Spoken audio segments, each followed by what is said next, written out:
In the name of Allah, the Beneficent, the Merciful.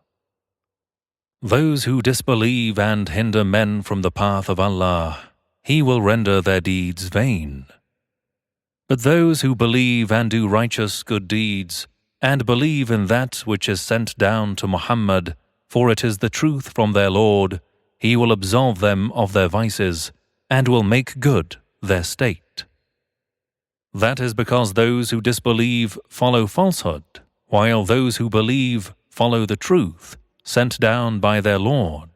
Thus does Allah set forth for mankind their parables for their awakening. Therefore, when you meet those who disbelieve in the battlefield, smite their necks when they fall into captivity, till when you have killed and wounded many of them, then bind a bond firmly, lest they flee either for generosity or ransom, until the war lays down its burden. Thus is God's command, but if it had been Allah's will to send down lightning, earthquake, and other disasters, He Himself could certainly have punished them, but He let you fight, in order to test some of you with others. But those who are killed in the way of Allah, He will never let their deeds be lost. He will guide them and set right their state, and will soon admit them to high stations in paradise, which He has made known to them. O you who believe, if you help Allah, He will help you, and make your foothold firm. But those who disbelieve, for them is destruction, and Allah will make their deeds vain. That destruction is because they dislike that which Allah has sent down, so He has made their deeds fruitless.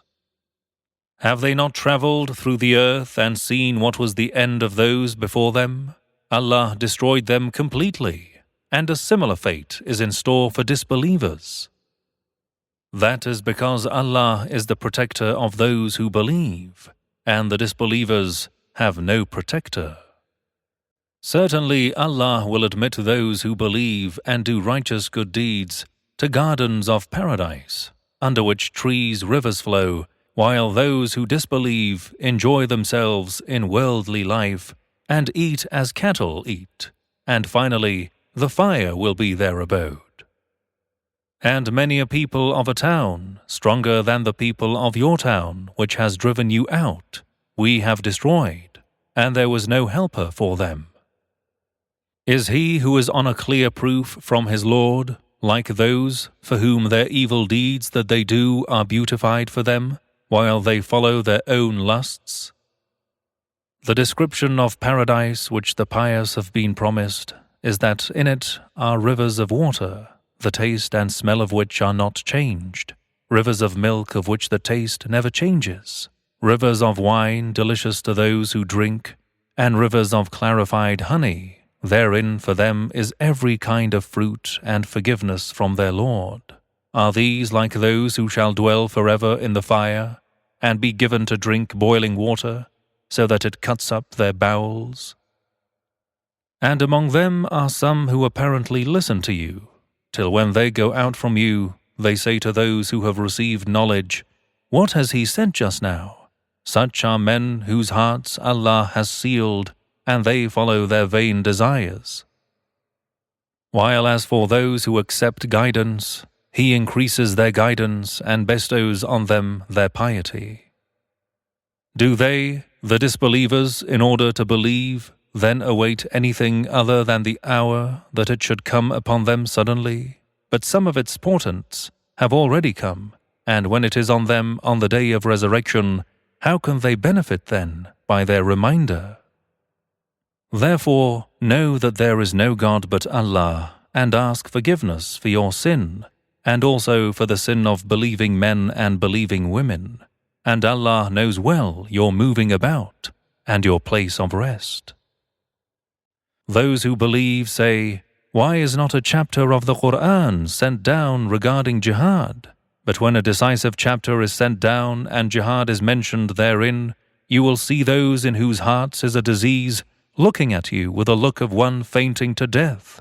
But death, was better for them.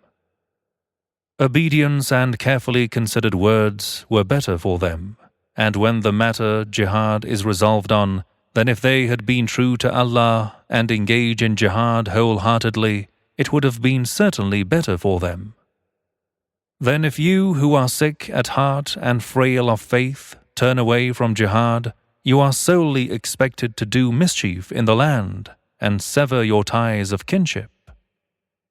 Such are they whom Allah has cursed, so that He has made them deaf and blinded their sight, to hinder them from perceiving the truth. Do they not then think deeply about the Qur'an, or are their hearts locked up? Verily, those who have turned back as disbelievers after the guidance has been manifested to them, Satan has beautified for them their vicious acts, and has deceived them with long-awaited vain desires. This is because they, apostates who are sick at heart, said to those who dislike what Allah has sent down, "We will obey you partially of the matter, but Allah knows their secrets." Then how will it be when the angels will take their souls at death, smiting their faces and their backs? That is because they followed that which angered Allah and disliked that which pleased Him, so He made their deeds fruitless. Or do those in whose hearts is a disease of hypocrisy think that Allah will not bring to light all their hidden ill wills and jealousy? Had we willed, we could have shown them to you, and you should have known them by their marks, but surely you will know them by the tone of their speech, and Allah knows all your apparent and secret deeds. And surely we will try you till we test those who strive hard for Allah's cause and the patient, and we shall test your facts and deeds. Verily those who disbelieve and hinder people from the path of Allah and oppose the Messenger after the guidance has been clearly shown to them, they will not hurt Allah in the least, but He will make their deeds fruitless. O you who believe, obey Allah and obey the Messenger, and render not vain your deeds.